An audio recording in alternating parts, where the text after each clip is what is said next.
An elephant should not be afraid of a pig. That is the part that makes the old story feel broken. On an ancient battlefield, the elephant was supposed to be the nightmare. It arrived like a wall with legs, carrying men above the crowd, pushing through dust, shields, horses, and human confidence. A soldier did not have to be crushed by it to understand the message. He only had to see it coming. Then, according to ancient writers, someone discovered a ridiculous weakness: a squeal.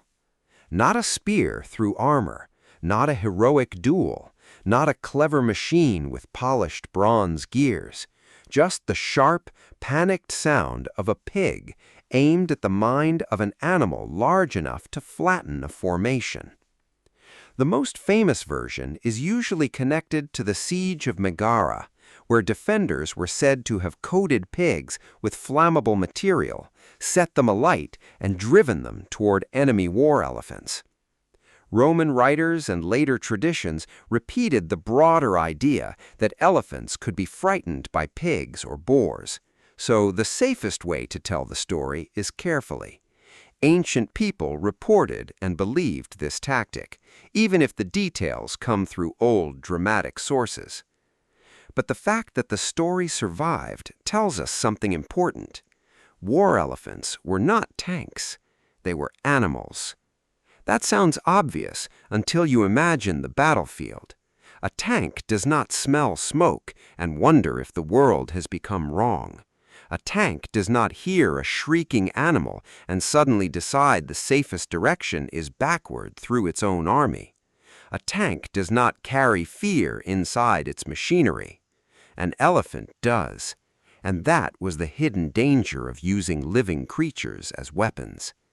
Humans wanted the elephant's body, the weight, the height, the tusks, the ability to turn a line of soldiers into a very regrettable arrangement of sandals.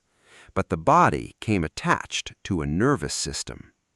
Training could guide it. Training could not erase it. A war elephant had to walk into noise that no wild elephant would normally choose. Metal crashing, men shouting, horses panicking, dust burning the eyes, the smell of blood, fire, sweat, and unfamiliar animals.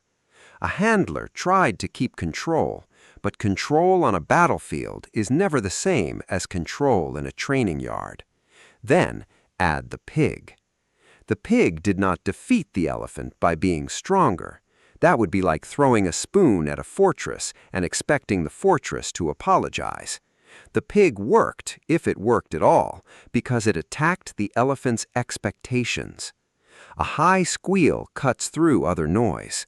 Fire moves unpredictably. Smoke changes smell and sight.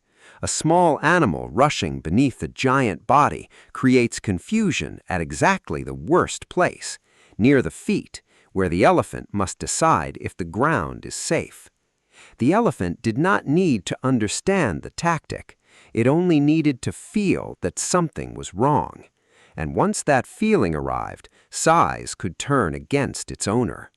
This is the strange mathematics of panic.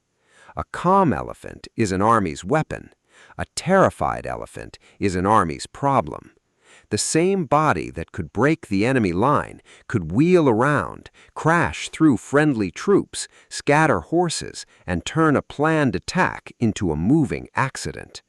The ancient commander wanted terror pointed forward. The pig made terror point everywhere. That is why the story feels darker than a simple battlefield trick. It is not just about one animal scaring another. It's about humans noticing that fear could be transferred. If an elephant made soldiers panic, maybe a pig could make the elephant panic.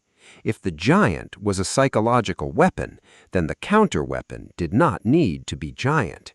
It only needed to reach the giant's mind. Ancient sources even suggest that some handlers tried to accustom elephants to pigs, keeping swine near them so the sound would become ordinary. Whether every detail is reliable or not, the logic is revealing. They were not only training muscles, They were training reaction. They were trying to teach a mountain not to flinch. And that's almost funny until you remember what it means. The ancient battlefield was a place where animals were dragged into human terror and then used to create more of it. The pig was not brave. The elephant was not cowardly. Both were trapped inside a human invention called war. The real weapon was not the pig itself. It was overload. Too much sound, too much heat, too much smell, too much movement. A moment when the trained animal stopped being a military tool and became a frightened body looking for escape. That's the uncomfortable lesson hiding inside this absurd image. Ancient warfare was not only a contest of iron, muscle, and discipline. It was also a contest over attention. Break the enemy's focus, break the horse's nerve, break the elephant's trust in the ground beneath it. A squeal could do what a spear could not. It could make the strongest creature on the field unsure of itself. So when the old writers describe pigs against elephants, the image is almost too strange to believe. A small animal, a giant animal, and a line of humans betting that fear will travel in the right direction. But fear rarely stays where humans put it. That was the danger of the war elephant. That was the horror of the war pig. And in the dust of ancient battle, the loudest weapon may have been a scream.